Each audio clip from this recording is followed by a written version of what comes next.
और इसी बीच में बीजेपी नेता राधा मोहन दास से हमारे स्टेट एडिटर अवनीश विद्यार्थी ने खास बातचीत की। पहले वो सुनवाएंगे आपको। लोकसभा के 7वें चरण का मतदान इस वक्त जारी है।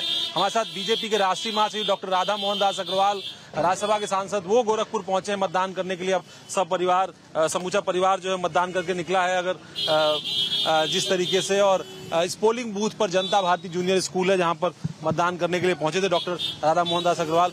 डॉक्टर साहब, अब तो सियासत की भी बात हो जाए, वोट तो आपने दे दिया, अब 7वां चरण भी हो गया, अब 4 जून को क्या होने जा रहा है? हम लोगों ने 400 का लक्ष्य रखा था और अब महसूस होता है कि हम लोगों ने अपने आप को अंडर एस्टिमेट कर लिया था। वो लक्ष्य तो बहुत पीछे छूट गया और पूरे दुनिया के इतिहास में अब हम एक नया इतिहास रचेंगे।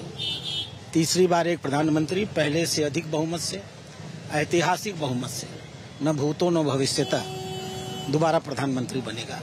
बहुत सारे विश्लेषक तो कहते हैं कि नारा बाउंस बैक कर गया, अहंकार का द्योतक है कि 400 सीट पाएंगे, बहुमत तो 272 का ही है। हम अगर अहंकारी होते तो हम 572 में 572 की बात कर रहे होते हैं।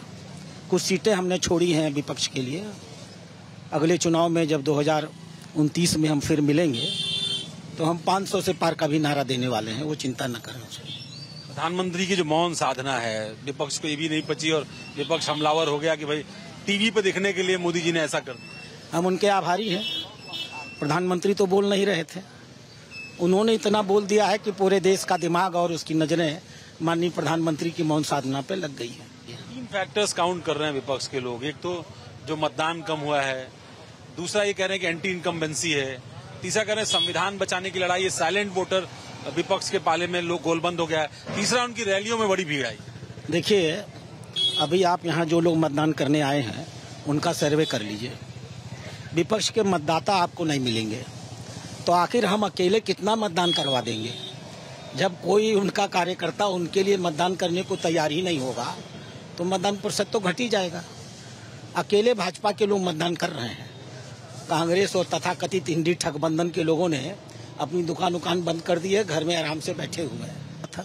आपने केरल के प्रभारी भी हैं आप, कर्नाटक में बड़ा प्रचार किया है इस बार, और कर्नाटक में अभी हाल में आपकी सरकार गई थी, तो ऐसे में क्या ड्रास्टिक चेंज उन इलाकों में होने जा रहा है? क्योंकि दक्षिण भारत को लेकर कहा जाता है कि बीजेपी की कमजोरी। वो जो सरकार गई हमारी, हम लोगों को इसका दुख है।